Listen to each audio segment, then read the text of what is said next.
Olá, sejam bem-vindos ao Despertando o Espírito Santo.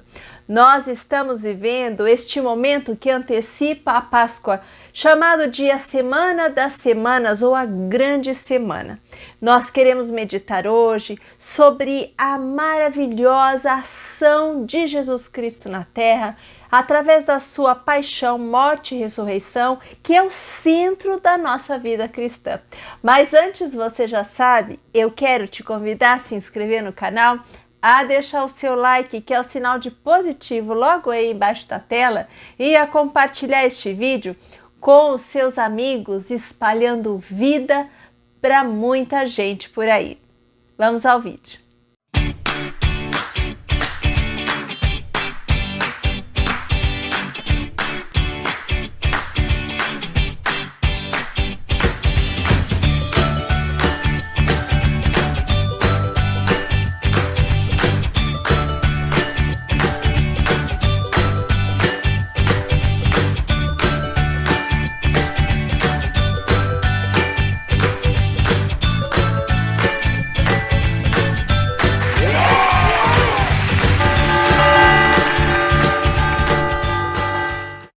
A festa da Páscoa remonta a origens muito antigas, quando os pastores nômades sacrificavam um cordeiro logo no início da primavera, pedindo então fecundidade para seus rebanhos e proteção contra todos os perigos e desafios do deserto. Logo depois, na história, nós vamos ver quando Deus finalmente liberta o povo hebreu cativo do Egito. O povo hebreu é liberto das mãos do faraó e, levados por Moisés, pela sua liderança, eles atravessam o Mar Vermelho na direção da Terra Prometida. Páscoa significa passagem, então nós temos aí o povo hebreu passando da situação de escravidão para uma situação de liberdade na direção da terra escolhida, aquela que Deus escolheu para o seu povo. Nós devemos nos lembrar que o povo hebreu fez uma aliança com Deus. Então Deus honra essa aliança libertando o seu povo. E por muitos e muitos e muitos anos, a festa da Páscoa será celebrada pelos judeus, lembrando, fazendo memória de quando houve a libertação. Mas a festa da Páscoa dos judeus não só fazia menção aos acontecimentos passados.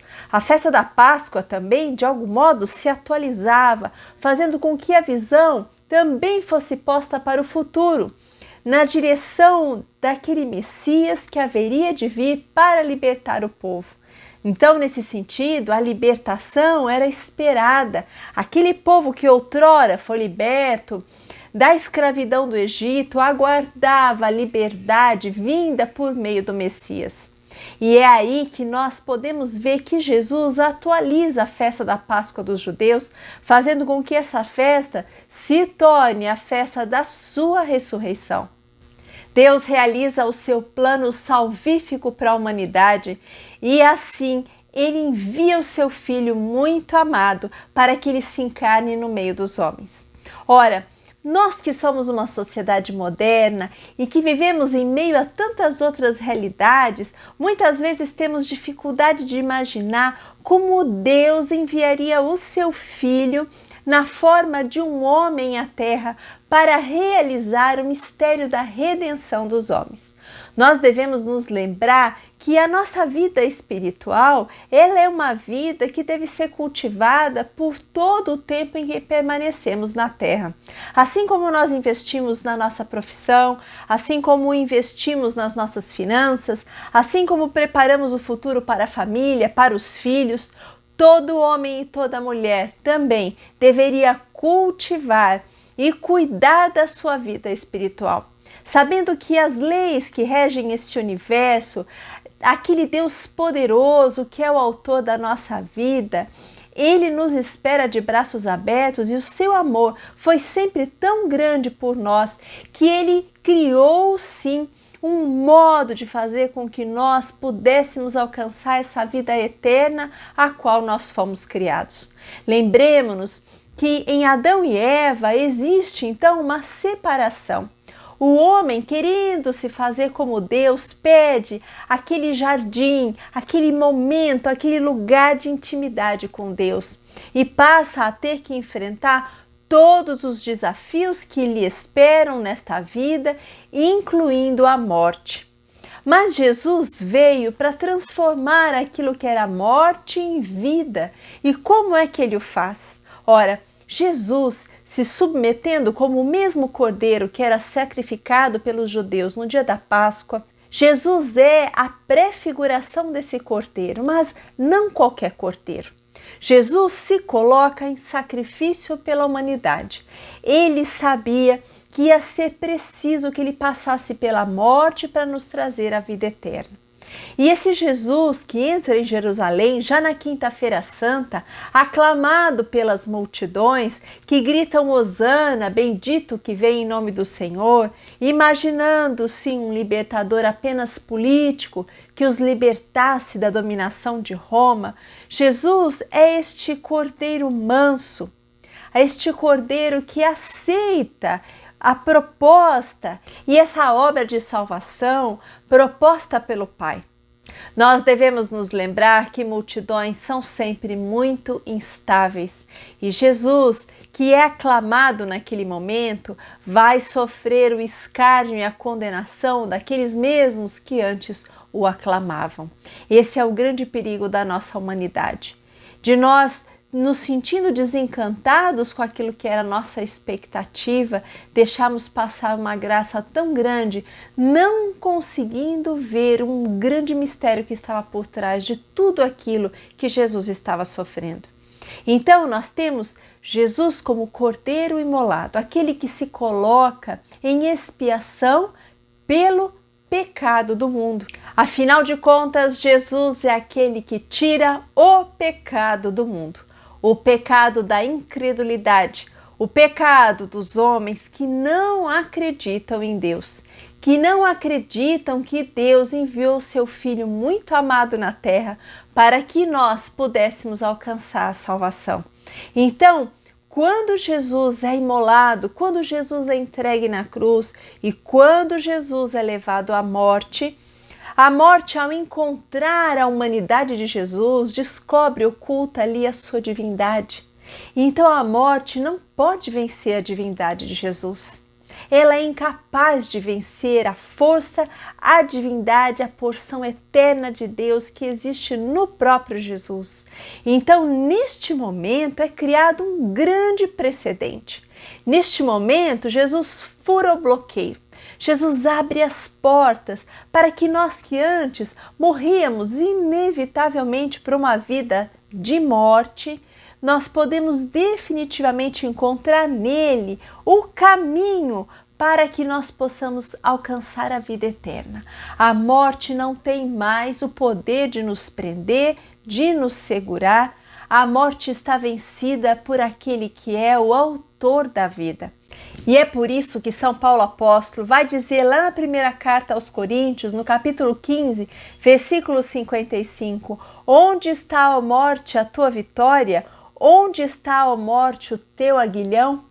Porque Jesus inevitavelmente vence a morte e conquista para nós a possibilidade da vida eterna. A nossa carne é mortal nessa terra, mas a nossa alma está predestinada para a eternidade em Cristo Jesus.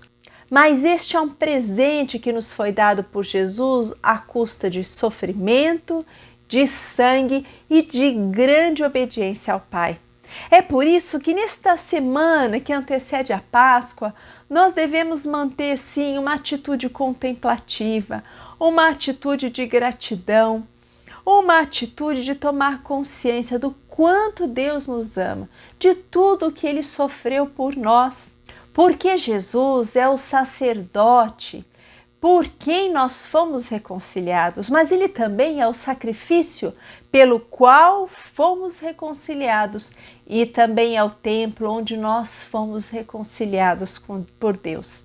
A morte foi definitivamente destruída. E assim, justificados por Cristo Jesus, nós podemos nos abrir para uma vida nova. E é por isso que essa semana, culminando com a celebração da Páscoa, o convite é para que nós nos abramos para uma vida nova, para que nós deixemos a vida velha para trás, para que nós lembremos que existe sempre uma grande oportunidade de mudança, a oportunidade de abraçar o novo de Deus, a oportunidade de encontrar a luz de forma definitiva para a nossa vida, de forma que a luz que passa a habitar em nós possa ofuscar todas as trevas. E é por isso que nós pedimos o auxílio do Espírito Santo sobre nós. Nós queremos, Espírito Santo, caminhar em justiça. Nós queremos, Espírito Santo, caminhar em obediência às leis de Deus, porque somos seres imortais. Somos seres espirituais também. Nós podemos rezar. Nós somos ouvidos por Deus quando fazemos as nossas orações. Isso é um grande privilégio. Nós podemos, com a ação do Espírito Santo, viver na verdade. Nós podemos ser pessoas que vivem de um modo condizente com a nossa fé, porque a graça do Espírito Santo repousa em nós. Nós fomos feitos por Deus, fomos feitos para Deus e, como diz Santo Agostinho, o nosso interior não encontra paz enquanto nós não encontramos Deus na nossa vida. Somente quando nós definitivamente abraçamos esse Cristo ressuscitado, esse Cristo que olha para você hoje e diz que apesar de toda a escuridão que hoje você enxerga, é possível que esse Espírito que habita em você, que está aí dentro de você, esse Espírito relembre, reavive dentro de você a fé, a esperança, a vontade de prosseguir, nos lembrando que com Cristo tudo é novo, nada é definitivo, principalmente as nossas dores. Nós podemos clamar por aquele nome que está acima de todo nome e que esse nome hoje se levante sobre a sua vida, se levante sobre a sua história, que você seja alcançado pelo Espírito Santo de Deus, que Ele inunde aí dentro de você.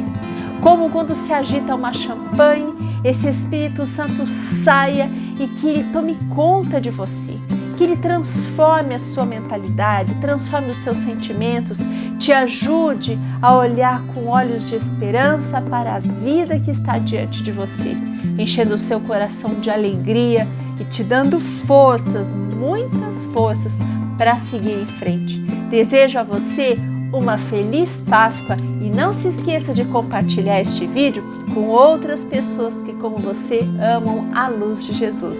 Fique com Deus e até mais!